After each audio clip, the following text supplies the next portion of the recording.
Well, hello and welcome back.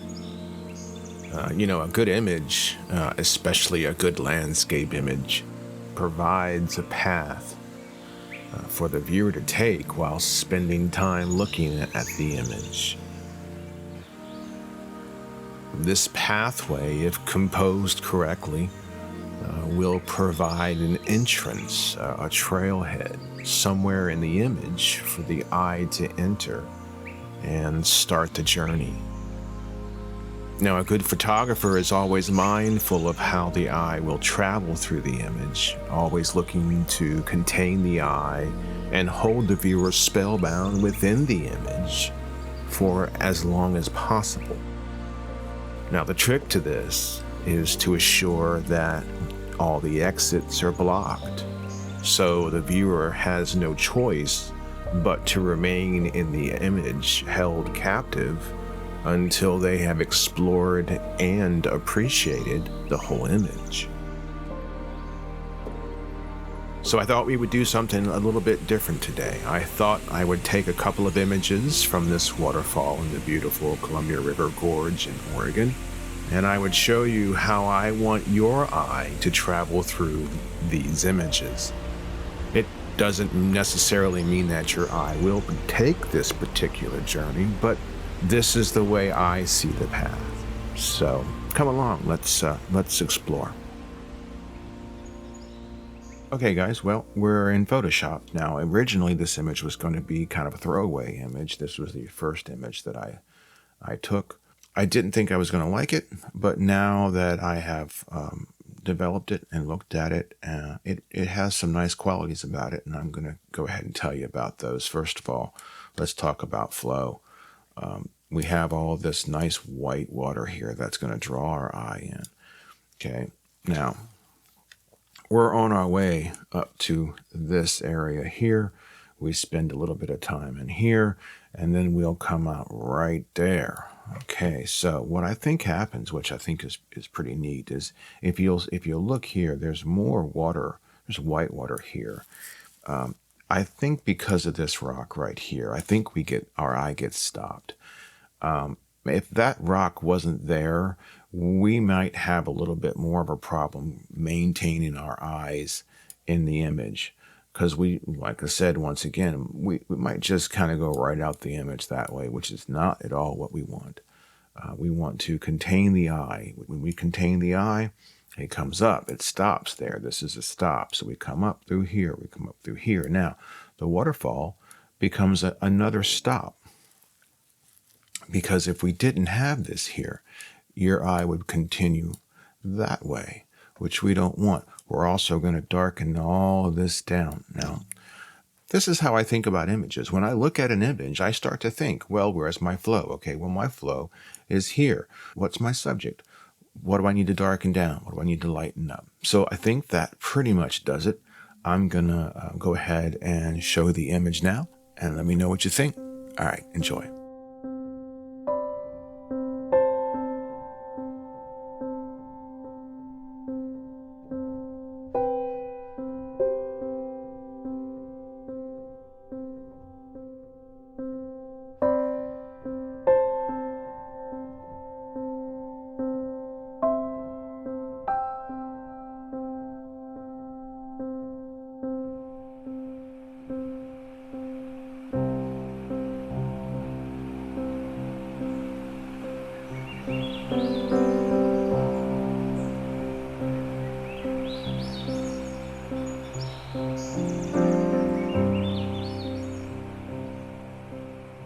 Same scene.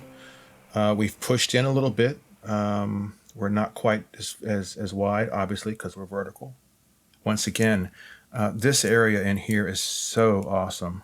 I love this direct outflow. When I saw this, I'm like, yeah, this is amazing. This is exactly the kind of thing you need to get yourself into the image. So we're going to come in here. Once again, our rock is going to provide a stop so that we can move our way up into here. I love the repeating patterns of these rocks here. I mean, you could say 1, 2, 1, 2, 1, 2, or whatever. But you see, we've got this sort of, once again, providing our path, coming right in and coming right up, into here. Once again, this is our stop here. So we have the same mechanisms again working, and we also still have the same kind of Z thing happening, which is great. It's shifted a little bit in the image, but I think that's a good thing happening too. Before I show you the picture, let's just talk about one more thing, which is subject. Now, in the last picture, the subject was all in here, okay? But since we're vertical now, the subject really can't be here, because unless you want to make this rock the subject, and let's not mind my leaves here moving. That was a mistake on my part. I'm getting off subject here, speaking of subject. So this rock, yeah, it isn't. I mean, yes, I guess if you wanted to, you could make this nice little falls here, and the rock here the subject. That's great. I don't think so. I don't think so. I think I want all of this area in here darkened down. I want all this water in here. Oh, come back here. I want all the water in here darkened down.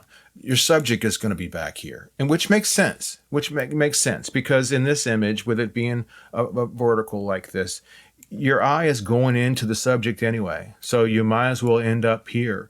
Once again, I'm going to darken down this area so it's not so bright. I'm going to darken down this area so it's not so bright. Bring out the waterfall. Bring out the nice colors in here. I'm going to be bringing this down. What I'm doing basically is I'm looking at these images like I would look at them before I go ahead and process them. I'm looking for places that I need to darken down and lighten up, and I need to place my subject, and I need to know, okay, well, if this is my subject, then all the rest of this stuff around here is just going to be darkened down, because I want the eye to really be focused up here, which is where it should be focused. Okay. Now that we have a big red Picasso mess here, let's take a look at the photograph, and there is a better way.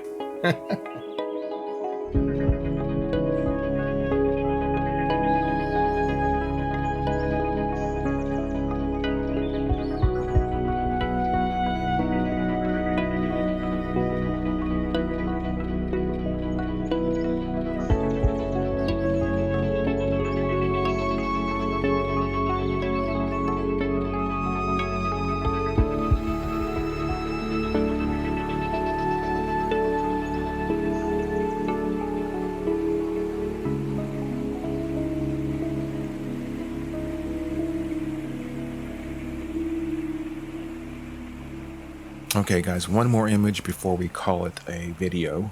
Okay, so we have moved not too far from where we were out in the field. I thought this was going to be a really great subject just because of the light here. All of this light in here. This is all natural light. This is natural light. Okay, so I was like, man, this is just going to be such a great subject. And as you can see, we're in a different area now. We don't have the water revealed like we did before. I do like the way it sits up in here. I love this rock right here. And so it's inferred. So that's just saying that the water's there, but it isn't necessarily the subject this time. And also the waterfall, trees back here, no longer the subject, okay? Our path into the image is no longer there. So obviously we have a change of subject in a different area, and that's okay. But one of the things that I do like about this, let's go up here and do that. One of the things that I do like about this, and one of the reasons I think that this makes such a good subject, is because there are a lot of elements in here that are pointing to it.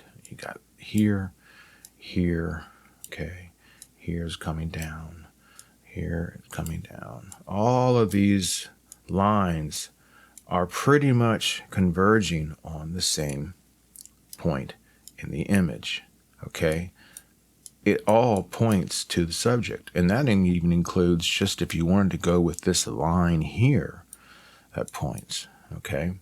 It's great. It's fantastic. Love that.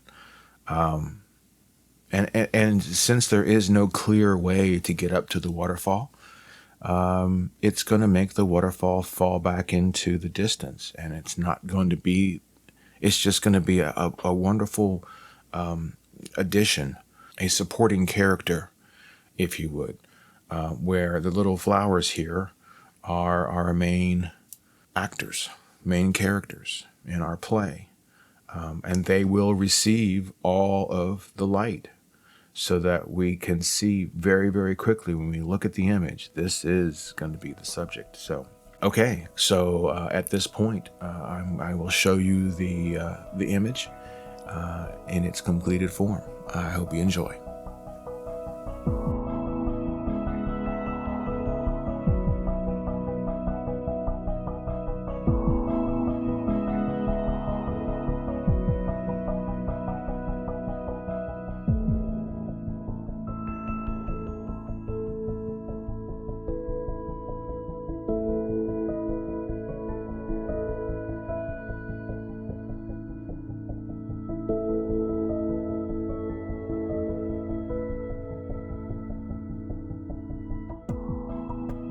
So the next time you find yourself in the viewfinder looking for that perfect composition, consider the flow. You know, as landscape photographers, we're responsible for how and where the eye of our viewer is traveling throughout our image. And then the more you think about that, and the more you plan for that, and the more you look for good ways and easy ways for the eye to move about the image, the better your images will become. All right, that's going to do it for me, guys. I hope this was helpful. Please let me know down in the comments if this is something that has given you a new insight, perhaps, on how to do this stuff. I hope so. And if you would, please like and subscribe if you liked the video. Take care.